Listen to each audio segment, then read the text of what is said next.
នៅក្រោមមេឃនោះមានមនុស្សមួយចង់បញ្ញាបែងដូងនាំក្តីស្នេហ៍ជោគទ្រូងតាំងពីថ្ងៃលើពីថាលីអោបទុករឿងជូរចត់កុំសោតក្នុងចិត្តស្នេហា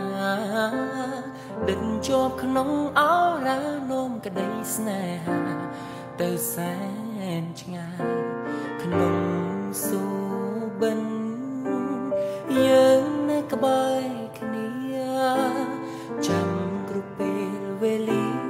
មិនដែលរសាយក្នុងយល់សពសែនឈឺចាប់ពេលក្រៃទន់ទាំងចាំថ្ងៃវិលវ័យជួបគ្នាម្ដង